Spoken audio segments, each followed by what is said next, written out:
ni'matil imani wal islam. Walhamdulillahilladzi arsala rasulahu bil huda wa dinil haqq liyudhhirahu 'ala dini kulli wa kafa billahi shahidan. Asyhadu an la ilaha illallah al-malikul haqqul mubin wa asyhadu anna Muhammadan abduhu wa rasuluh shadiqul wa'dil amin. Allahumma shalli wa sallim wa barik ala nabiyyina Muhammadin wa ala alihi wa ashabihi ajma'in, amma ba'd. Ma'asyiral muslimin wal muslimat, jamaah pengajian atau kajian Selasa siang Rumah Sakit PKU Muhammadiyah Yogyakarta. Wabil khusus yang kami hormati manajemen Rumah Sakit PKU Muhammadiyah Yogyakarta, lengkap di tengah-tengah kita Ustaz Dr. Muhammad Ikhwan Ahada.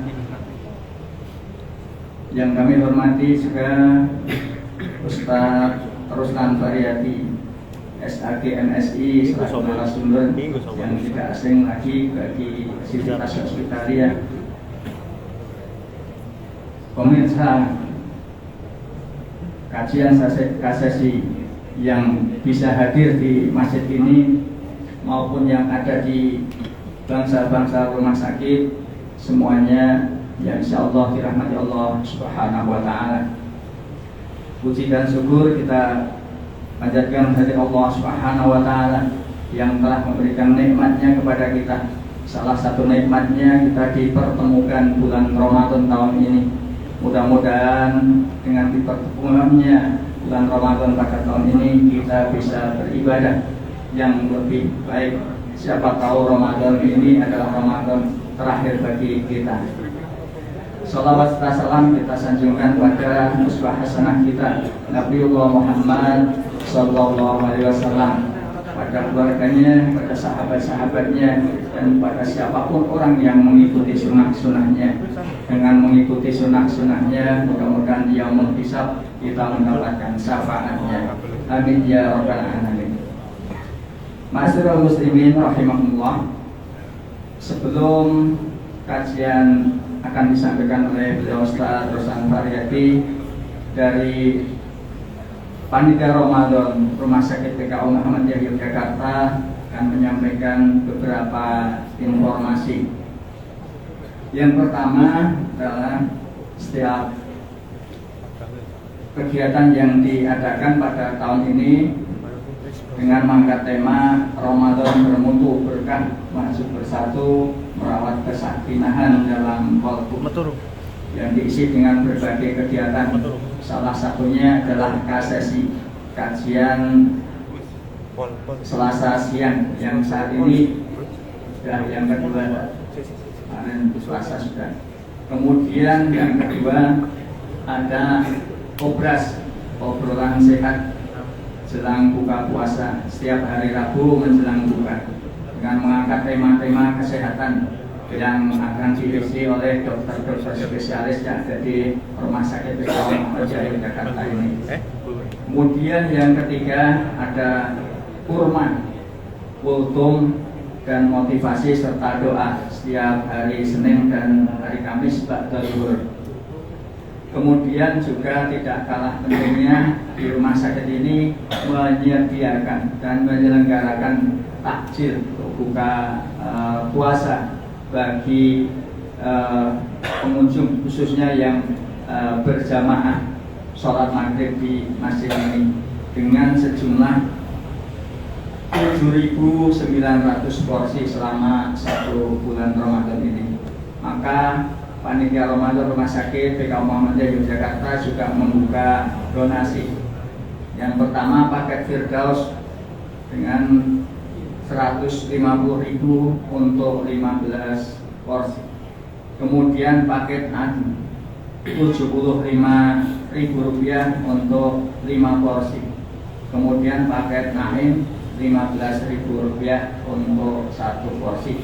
Tetap paket Ikhlas, yang tentu kalau paket ikhlas ini siapa yang lebih banyak lebih baik karena pahalanya akan berlipat ganda dan bisa langsung berhubungan dengan kantor layanan Bina Rohani Islam Rumah Sakit PKU Muhammadiyah Jakarta. Yang terakhir, mohon dukungannya. Jangan lupa dukung dakwah kami dengan cara like, subscribe, and comment di channel YouTube PKU Muhammadiyah Yogyakarta. Karena itu, karena waktu sudah siang, tiba saatnya kajian Selasa siang pada hari ini. Waktu dan tempat kita aturkan kepada Beliau Ustaz Ruslan Faryadi SAG MSI dengan menyampaikan tema bagaimana syariat Islam memperlakukan anak di luar nikah. Waktu kami persilakan. Mari kita buka bersama dulu dengan membaca basmalah. Bismillahirrahmanirrahim.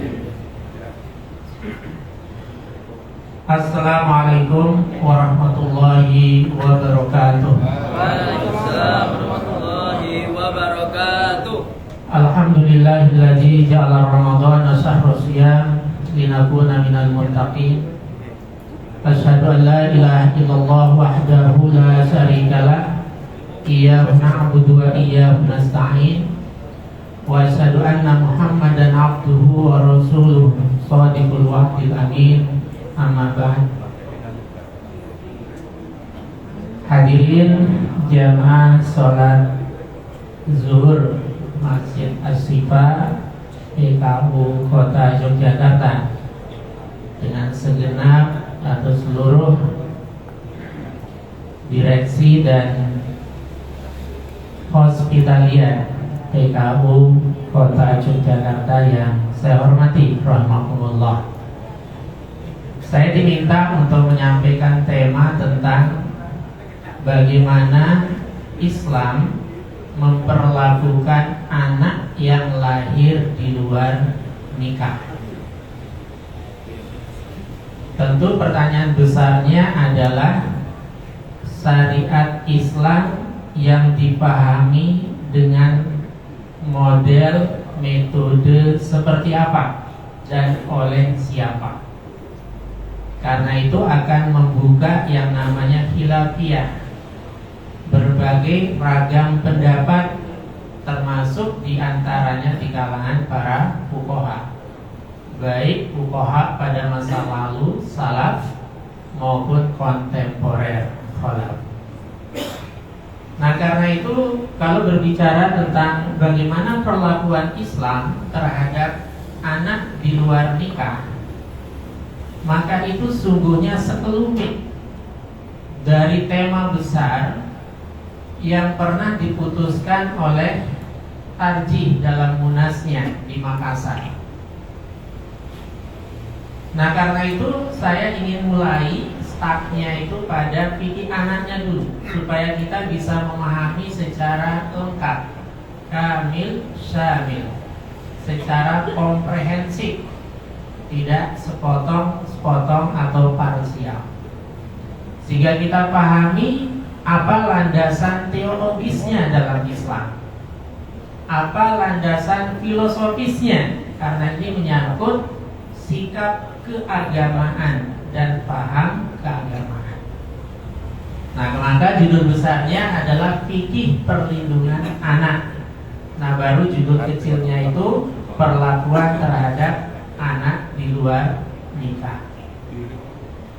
Secara teologis, dasar-dasar bayani yang ada dalam Al-Quran maupun Sunnah Nabi, maka setidaknya dari sekian banyak ayat yang berbicara tentang persoalan anak, setidaknya 2 ayat dan 1 hadis ini cukup mewakili bagaimana gambaran utuh syariat Islam terhadap karomah insaniyah, kemuliaan manusia sejak prosesnya hingga kelahirannya. Ayat yang cukup populer kalau bicara tentang ini adalah An-Nisa ayat 4. Bahkan ayat ini multifungsi, kadang digunakan untuk membahas tentang legalitas KB dengan sekian variannya itu, tetapi juga berbicara tentang teori besar, grand teori. Bagaimana Allah memberikan satu penjelasan, satu sikap yang harus dimiliki oleh semua kita, baik itu menyangkut anak biologis kita maupun anak ideologis kita, bahkan anak didik kita. Yaitu ayat Al-Quran, وَلْيَخْشَى الَّذِينَ لَوْ تَرَكُوا مِنْ خَلْفِهِمْ ذُرِّيَّةً ضِعَافًا خَافُوا عَلَيْهِمْ فَلْيَتَّقُوا اللَّهَ وَلْيَقُولُوا قَوْلًا سَدِيدًا. Di situ Allah memberikan ultimatum agar siapapun itu memiliki kewaspadaan supaya tidak meninggalkan generasi yang bi'afa, multi kelemahan. Dalam kaidah tafsir itu dikatakan, kalau sesuatu itu bersifat global, tidak spesifik disebutkan objeknya, maka ini berlaku secara luas. Lemah fisiknya, ya lemah akidahnya, ya lemah ilmunya, ya lemah materinya, dan kelemahan-kelemahan yang lain. Itu harus diwaspadai, diantisipasi. Sadul lidzalika. Nah, kemudian yang kedua adalah At-Tahrim ayat 6. Ya ayyuhalladzina amanu qu anfusakum wa ahlikum nar. Kewaspadaan juga terhadap nasib kita, dunia kita maupun akhirat kita, termasuk tidak hanya pada anfusakum, pada diri kita secara personal, tetapi juga wa ahlikum. Nah, dalam tafsir, ahli itu selain pasangan hidup kita, tapi juga zuriyah kita, anak keturunan kita. Itu harus kita jaga. Nah, jaga dari apa? Dari berbagai hal, termasuk penjagaan terhadap kemuliaan mereka yang harus memiliki nasab yang jelas secara hukum agama. Arahnya ke sana juga. Lebih-lebih lagi kemudian secara lebih rinci, Nabi menegaskan, ma min mauludin illa yuladu alal fitrah. Kalau matan hadis yang lain, kullu mauludin yuladu alal fitrah. Ayat dan hadis ini menjadi dalil bahwa siapapun dari manusia, termasuk yang nanti kita bicarakan, orang atau bayi yang lahir di luar pernikahan, mereka itu yuladu alal fitrah. Mereka itu lahir dalam keadaan fitrah. Yang oleh para ulama itu diartikan fitrah itu setidaknya dua. Fitrah itu suci tanpa dosa. Yang kedua adalah manusia itu dilahirkan sebagai makhluk spiritual yang selalu ingin dekat dengan Tuhannya. Itu fitrah. Maka gak ada istilah anak haram. Yang ada perilaku haram itu adalah perilaku orang tuanya. Anak yang lahir sama, yuladu ala fitrah.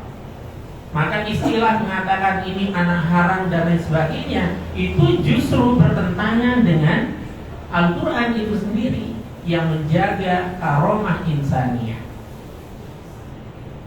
Sebagai tiktoker kecil-kecilan, saya harus terpaksa kadang menanggapi sesuatu yang sangat penting.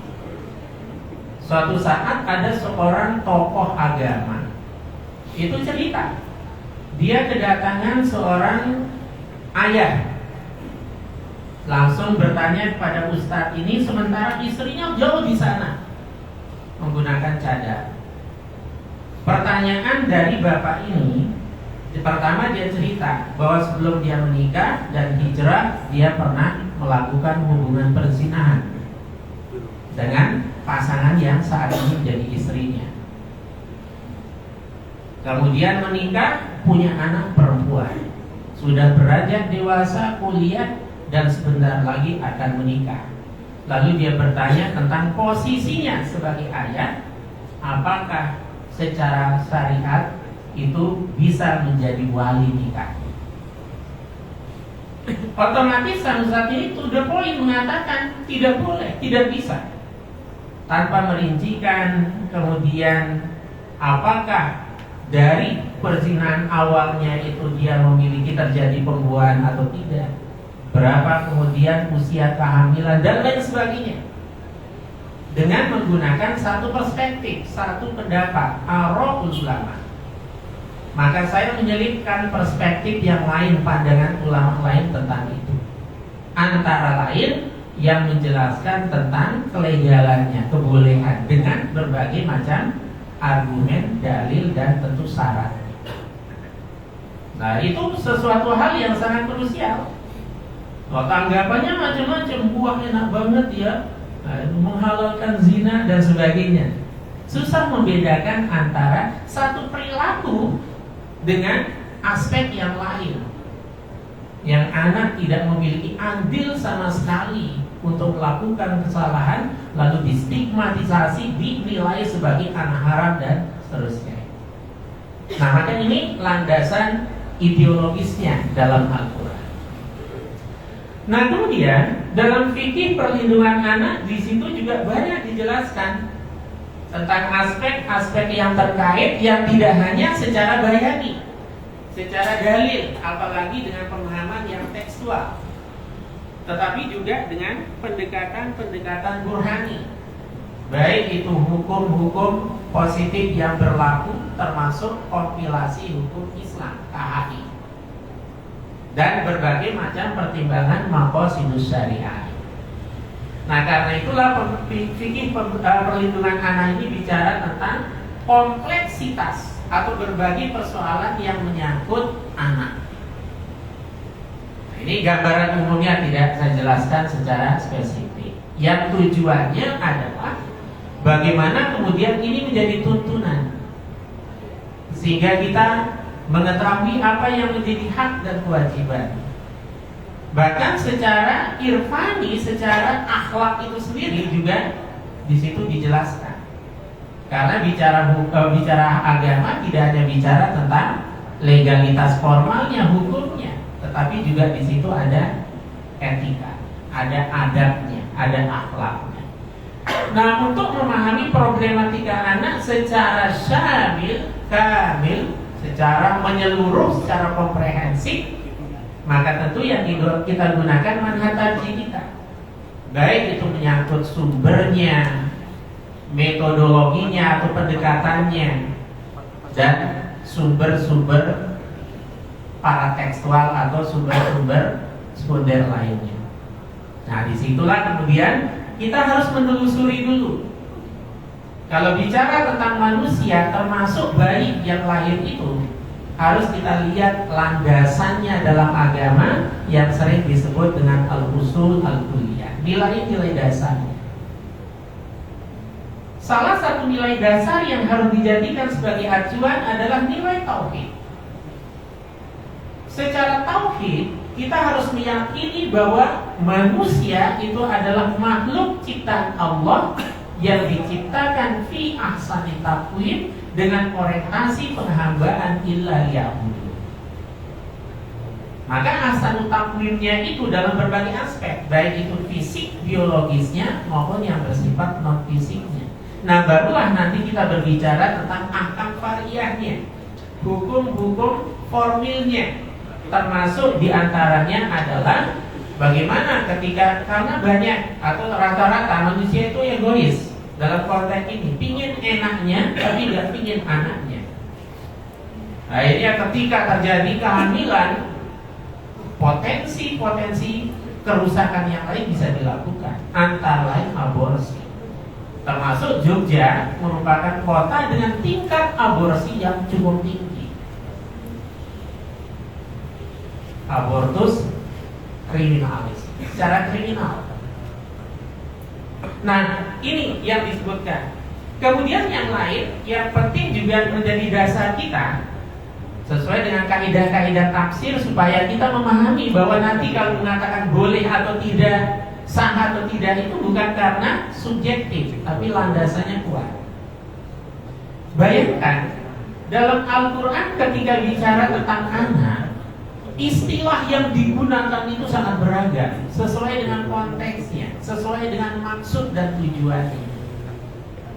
Lagi-lagi dalam kaidah tafsir dikatakan, kalau sesuatu itu disebutkan berkali-kali dalam jumlah yang cukup banyak, Maka ini menunjukkan betapa pentingnya persoalan yang diulangi itu. Nah, maka kalau bicara tentang anak, di situ betapa pentingnya anak itu. Baik sebagai generasi yang kita miliki maupun sebagai investasi. Karena anak dalam Islam itu adalah investasi terbesar dari orang tuanya, yang dari perbuatan amal soleh karena didikan orang tuanya terus akan mengalir pahalanya, amal jariahnya. Dan termasuk juga di dalamnya, kalau selama ini kita mengenal istilah anak durhaka kepada orang tua, maka tidak sedikit juga orang tua banyak yang durhaka kepada anaknya. Cuma istilah itu tidak populer. Bahkan kalau digunakan dikatakan kurang ajar. Karena umumnya anak yang durhaka kepada orang tua. Tetapi kadang orang tua nggak sadar ketika hak-hak anaknya itu tidak ditunaikan yang merupakan amanah dari Allah, itulah kedurhakaan. Dalam bahasa lain, tidak menjalankan amanah sebagaimana yang ditetapkan dan disyariatkan oleh Allah Subhanahu wa Ta'ala. Nah, saya langsung ini saya kira nggak saya bahas ya, kalau dalam Quran itu ya tipologi anak itu penting. Nah, sehingga kita nanti bisa melihat anak kita masuk tipologi yang mana seperti yang dijelaskan oleh Quran. Apakah sebagai adu, sebagai musuh, ataukah sebagai qurrata ain. Karena anak yang kita miliki saat ini termasuk korban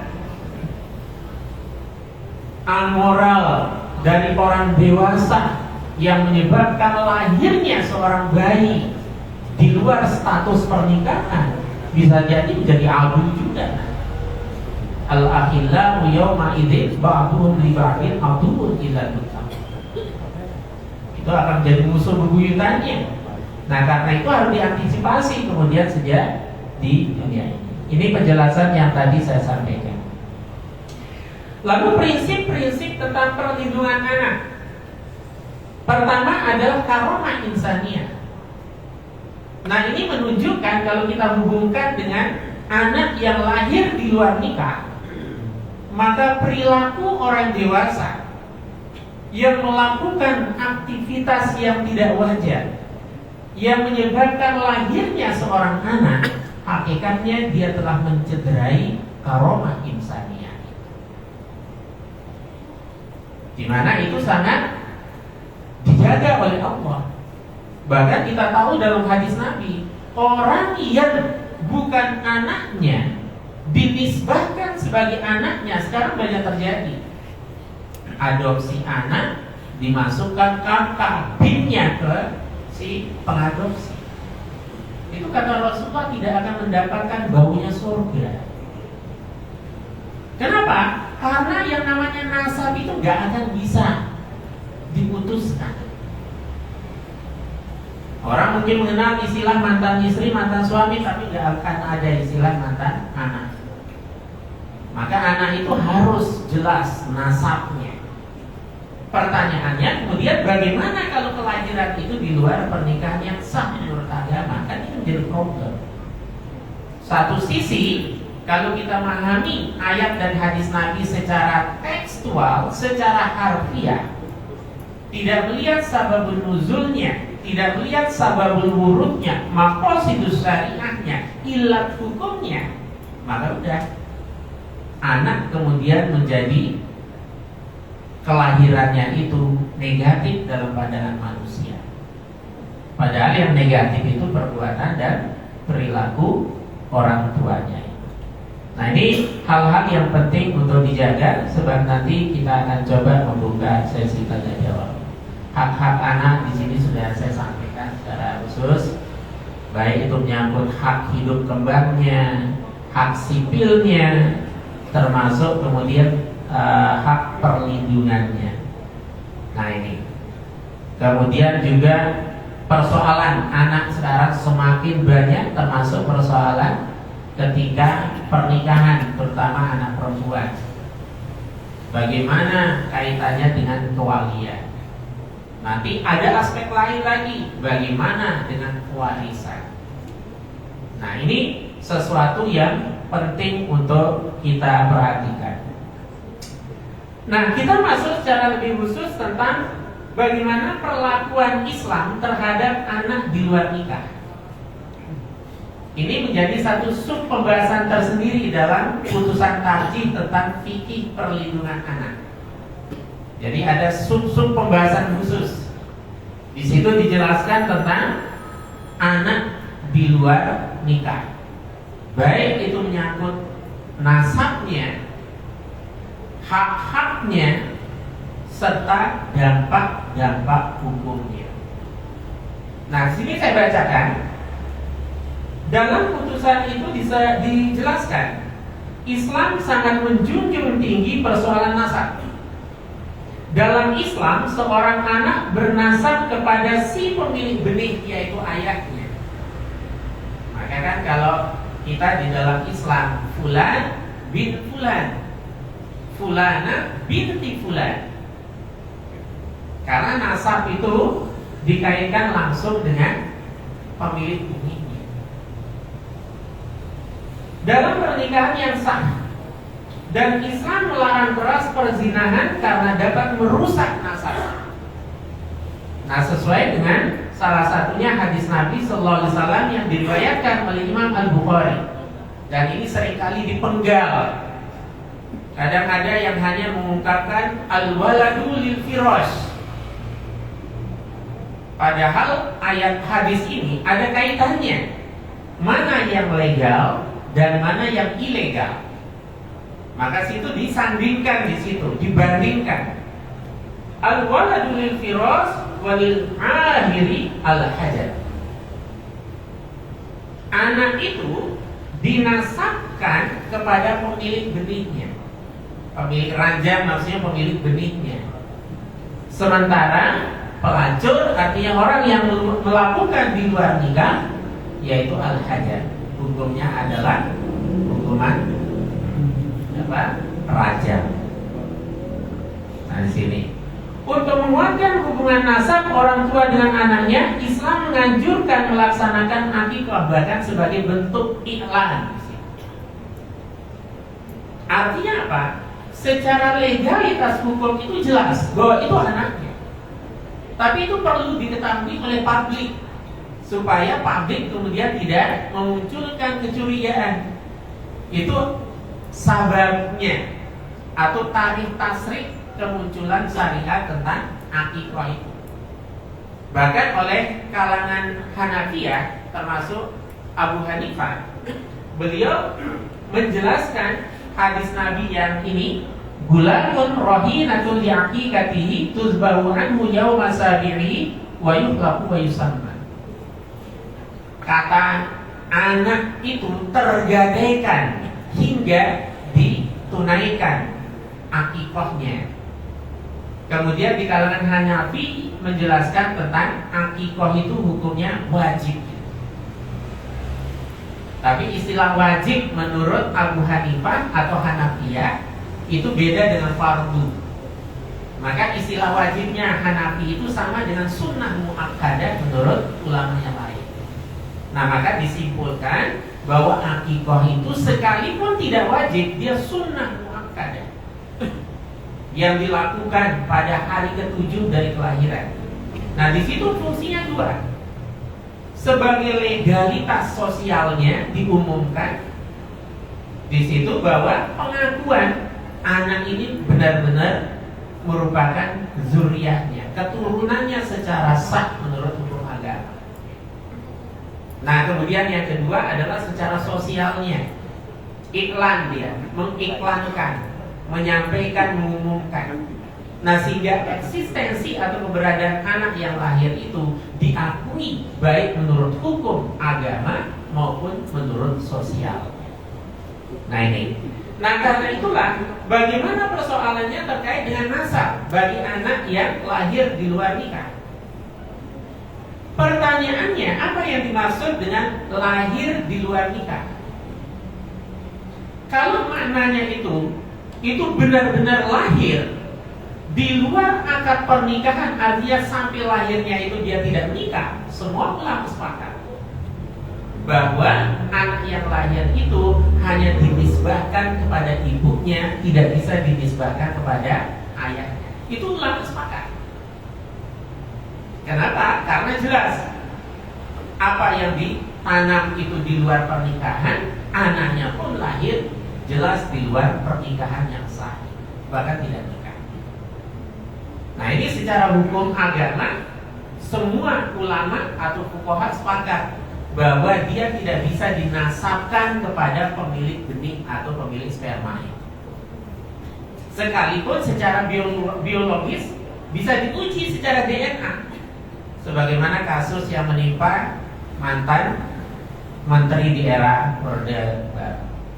Anaknya menjadi persoalan. Wajahnya mirip seperti ayahnya, tapi tidak diakui. Padahal itu sah menurut mereka, karena dia melakukan nikah siri. Kalau ini enggak sama sekali. Nah, karena itulah kemudian dalam tarjih itu nikah siri itu juga menjadi problem. Dia bisa hanya melihat formalitasnya saja, tetapi apa dampaknya? Nah, termasuk seperti tadi, akhirnya dia tidak punya hak warisan. Ketika suami sirinya itu meninggal, dia nggak bisa menuntut karena ilegal secara hukum negara. Banyak mafsadahnya.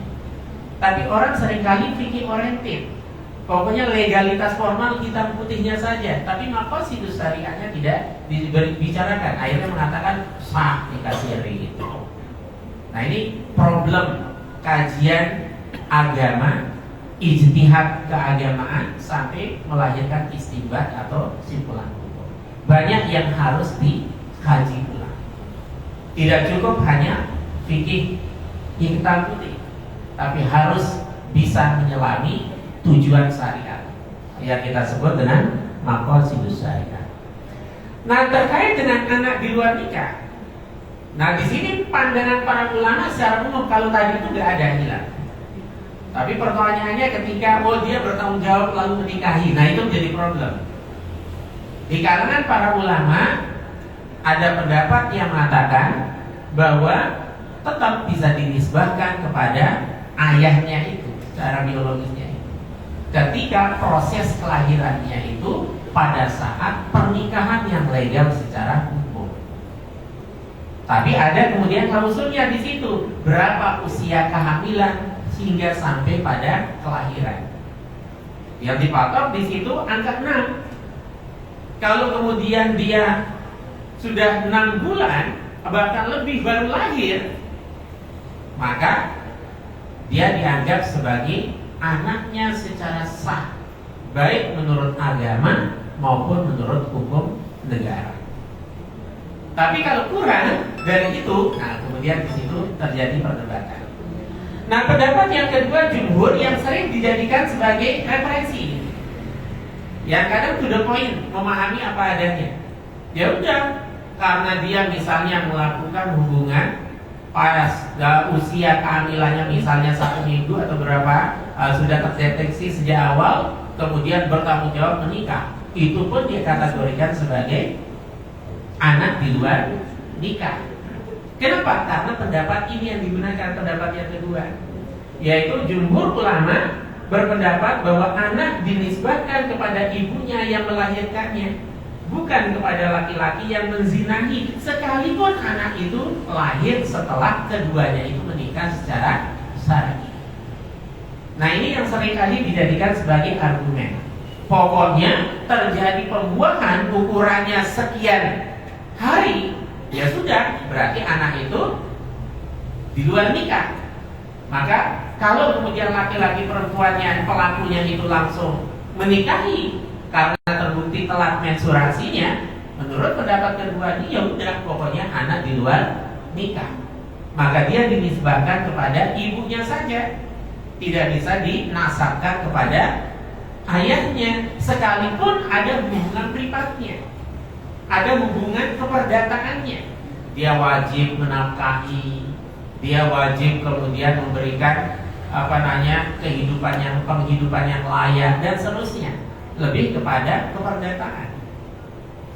Nah, ada perbedaan yang sangat mendasar dalam putusan tarjih kita. Tentu lewat perdebatan yang sangat keras waktu itu. benar-benar keras. Nah, kenapa? Karena tidak hanya memahami ayat dan hadis Nabi, apalagi secara pendekatan tafsir yang terdahulu, tapi juga kaidah fikihnya, kaidah usulnya itu bergentayangan. Ada yang sangat keras, kemudian penolakannya ada tidak begitu, dialog panjang, akhirnya berakhir pada satu simpulan. Apa simpulan pokoknya? Menurut putusan tarjih Muhammadiyah itu yang mengkombinasikan antara pendekatan bayani, burhani, dan irfani, dalil-dalil keagamaan, teks-teks keagamaan, ayat Quran dan hadis Nabi, termasuk burhaninya, undang-undang perkawinan tahun 74, kemudian kompilasi hukum Islam dan sebagainya, termasuk pendekatan maqasidus syariah. Maka di situ dijelaskan, pertama intinya dari pemahaman terhadap hadis ini, terutama hadis tentang ini al-waladu lil firasy. Maka itu disimpulkan pertama adalah, karena kalau kita baca, Bapak Ibu sekalian, misalnya baca kitab Muqarrar, kitab perbandingan mazhab yang paling sederhana yaitu Al-Jaziri, Al-Fiqhu ala Mazhabil Arba'ah, fikih 4 mazhab. Memang di situ pandangan para fuqaha itu setidaknya ada 3-4 pandangan. Pandangan yang pertama, pokoknya pelaku zina itu tidak boleh menikah dengan menggunakan ayat Al-Quran, azani la yankihuha illa zaniyatan aw musyrikah, baik oleh pelakunya apalagi orang lain. Nah, ini pendapat yang paling keras. Nah, kemudian pendapat yang paling ringan itu adalah pendapatnya Imam Syafi'i, mazhab Syafi'i. Boleh menikah dengan pelakunya, tetapi setelah akad nikah selesai dia tidak boleh berkumpul, li bara'atuz zimmah, untuk menegaskan bahwa anak itu benar-benar lahir, prosesnya itu sebelum nikah. Itu pandangan fikih klasik seperti itu. Nah, di dalam putusan kita, pertama putusannya bahwa pelakunya yang harus atau yang boleh menikahi dari wanita yang hamil. Satu. Yang kedua adalah jika anak itu lahir, apalagi lebih dari 6 bulan kehamilan, kemudian dari pernikahannya itu kemudian lahir, maka dia secara utuh dinasabkan kepada ayah maupun ibunya itu. Itu dalam putusannya. Jadi dia sebagai anak yang legal. Nah, berdasarkan kaidah-kaidah fikihnya, kaidah usulnya, termasuk juga dengan mengacu pada Undang-Undang Perkawinan 74 dan kompilasi hukum Islam. Nah, salah satu poinnya di situ adalah menggunakan tadi itu al-usul al-kulliyah, nilai dasarnya karomah insaniyah itu, laqad karramna bani Adam. Kemudian yang kedua maqasidus syariahnya. Nah, tetapi di situ juga disampaikan bahkan ada juga sebagian ulama yang mengatakan tanpa melihat usia kehamilan yang pada saat terjadinya pernikahan yang sah. Mau kemudian 4 bulan dia lahir, maka dia tetap menjadi sah anaknya secara legal. Nah, tentu di situ kalau secara hukum semangat dari fatwa dari putusan itu adalah bagaimana menjaga hak-hak anak, kemudian juga karomah insaniyah dan lain sebagainya.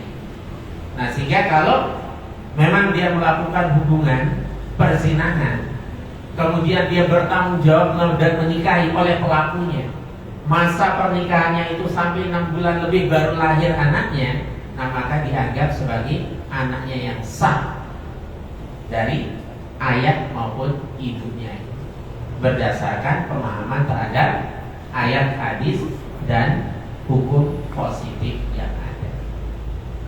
Nah, sehingga tidak bisa kemudian dikatakan itu melegalkan perzinahan atau bukan. Enggak. Perzinahan ya tetap sebagai kabair, dosa besar. Tapi kabair yang dilakukan oleh orang tuanya dalam tanda kutip tidak secara otomatis kemudian berdampak kepada anak yang dilahirkan. Nah, sehingga tidak terlalu ekstrim, pokoknya kapan saja. Karena dulu saya punya tetangga kos, itu kaget betul. Saya diundang seminggu sebelum Ramadan, resepsi pernikahan, Syawal melahirkan. Itu kan sakti betul itu bapaknya. Cukup 1 bulan lebih sedikit langsung lahir. Pakai ilmu apa ya? Karena ya saya lihat tetangga tuh nggak kelihatan buncitnya, bahkan pakai celana jin. Tapi kok bisa kemudian 1 bulan lebih sedikit langsung bisa melahirkan. Nah, itu tentu pengecualian, termasuk bagaimana al-urf, adat hukum sosial itu akan berlaku. Nah, sekarang termasuk juga dalam fikih kontemporer. Oke, dulu para ulama mengatakan bahwa 6 bulan itu karena bisa jadi anak yang prematur itu kan lahir di usia-usia itu 6 bulan lebih, misalnya 7 bulan. Sangat mungkin. Kenapa itu dijadikan patokan? Dulu karena tidak ada alat untuk mendeteksi kehamilan sejak dini. Lah sekarang. Nah, kalau menggunakan legalitas formalnya itu ya bisa jadi khilafiyah. Tapi intinya adalah di kalangan para fuqaha terjadi ikhtilaf. Ada yang pro, ada yang kontra. Ada yang mengatakan boleh siapapun menikahi dia, sekalipun bukan pelakunya. Ada ulama di kalangan Malikiyah yang mengatakan harus pelakunya, seperti Abu Hanifah juga iya, menggunakan dalil ayat juga. Imam Syafi'i pun juga menggunakan dalil yang sama, tapi berdasarkan ijtihadnya ada klausul yang berbeda. Boleh dia menikah, namun setelah akad nikah tidak boleh hubungan seksual suami istri libaro atizimah. Padahal ilmu kesehatan akan mengatakan kalau orang sudah hamil, sekalipun maaf ukurannya dia melakukan hubungan dengan ukurannya maaf sekali, tidak akan terjadi pembuahan lagi ya. Nah, lalu bara'atu zimma itu apa? Ya itulah kaidah-kaidah ihtiyat yang digunakan sebagai bentuk kehati-hatian. Tapi prinsip dasarnya adalah perilaku zina adalah dosa besar. Itu titik, itu tidak bisa kita otak-atik. Itu sifatnya qat'i. Tapi bagaimana menyikapi anak yang lahir dari hubungan seperti itu? Fihi khilaf. Di kalangan ulama baik klasik maupun kontemporer terjadi perbedaan pendapat. Kenapa perbedaan pendapat itu terjadi? Perbedaan interpretasi, pemahaman terhadap dalil. Ada yang memahami secara apa adanya harfiah, ada yang memahami lewat pendekatan taklilul hukum, kausa hukum atau sebab hukum, ada yang memahami lewat maqasidus syariat, ada yang memahami pertimbangan bayani tek-tek dalilnya, tapi juga burhani, saintifiknya, sosiologisnya dan lain sebagainya, dan pendekatan kehidupan. Nah, hingga simpulan akhirnya adalah dalam putusan kita dalam fikih perlindungan anak itu ada bab tersendiri yang berbicara tentang itu, tentang kelegalannya, tapi dengan syarat-syarat yang tadi saya sampaikan. Semoga apa yang saya sampaikan ini menjadi pengantar untuk kita bisa berdiskusi, termasuk beberapa pendekatan burhani yang tidak saya bacakan, yaitu kompilasi hukum Islam dan lain sebagainya. Tadi ada semua di sini, tapi itulah secara umum dari putusan yang ada. Nah, sehingga panitia kemudian menyampaikan bagaimana sikap Islam terhadap anak yang lahir di luar nikah. Anak tetap anak ada, karena kullu mauludin yuladu ala fitrah. Pensikapan terhadap kefitrahan itu melahirkan dampak-dampak hukum yang kadang berbeda di kalangan para ulama. Saya kira demikian. Saya kembalikan kepada moderator atau pembawa acara. Monggo kalau ada pertanyaan bisa dijawab. Dari saya cukup sekian. Kurang lebihnya mohon maaf. Mohon maaf. Assalamualaikum warahmatullahi wabarakatuh. Waalaikumsalam. Menarik sekali yang dipaparkan oleh Ustaz Ruslan Haryadi.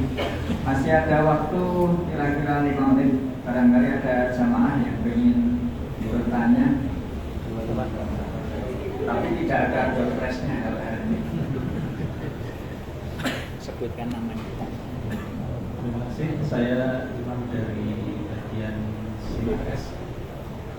Saya mau bertanya Pak Ustaz, bagaimana hubungan anak tadi yang termasuk mahramnya itu siapa aja terhadap tadi ayah biologisnya maupun misalkan ternyata menikahnya bukan dengan ayah yang biologisnya, itu seperti apa hubungannya? Terima kasih.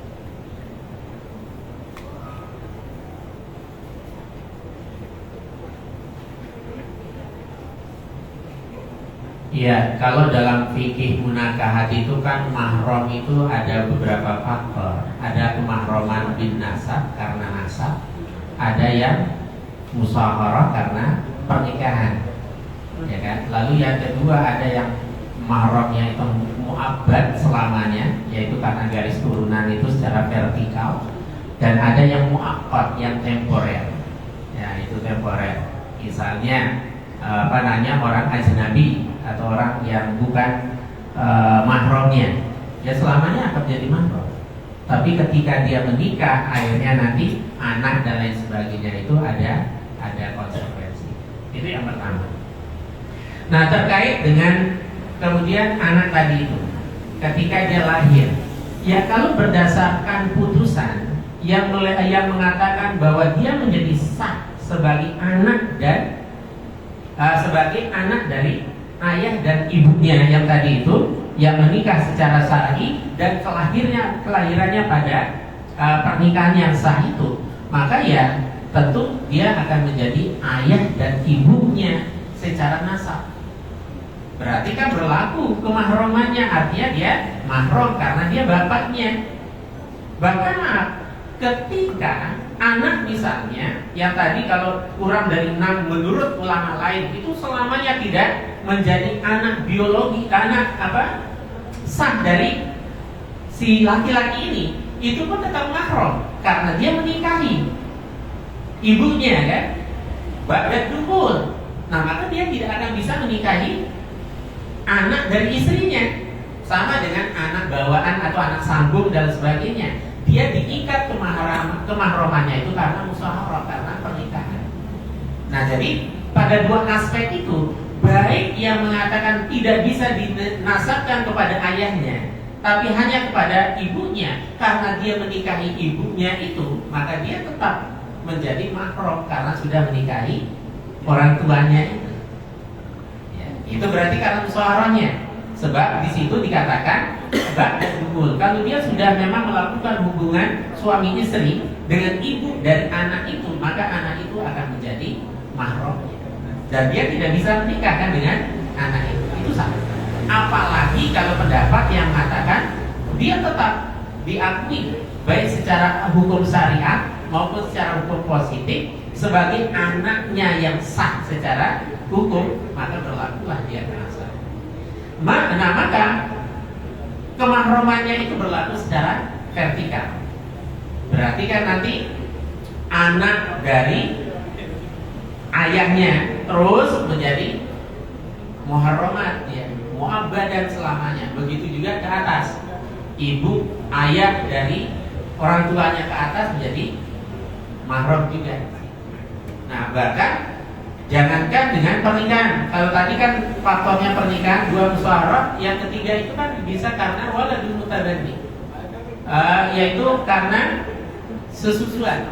Itu juga bisa menjadi mu'abbad. Nah, yukramu bin nasab, yukramu bil labad. Sesuatu yang diharamkan karena faktor nasab itu sama seperti keharaman karena faktor sepersusuan. Jadi 3 faktor ini yang menyebabkan kemahraman. Jadi intinya, baik yang mengatakan sah ataupun tidak sah penisbahannya kepada si laki-laki karena dia menikahi asal ba'da dukhul, maka terjadilah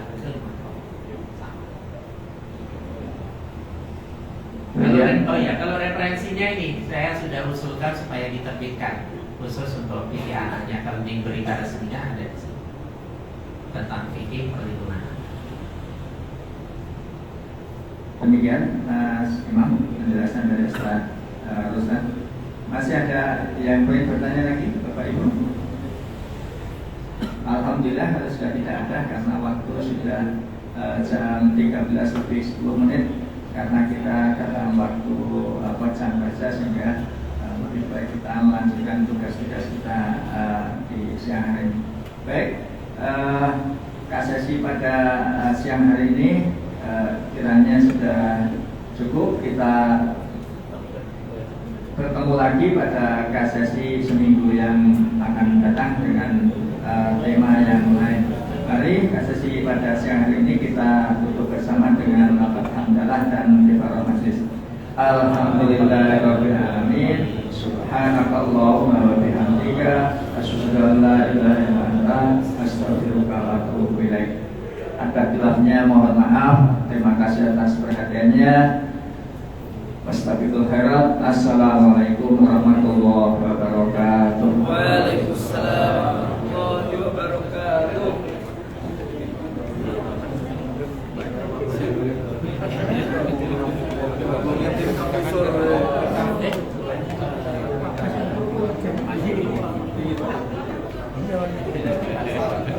kasih.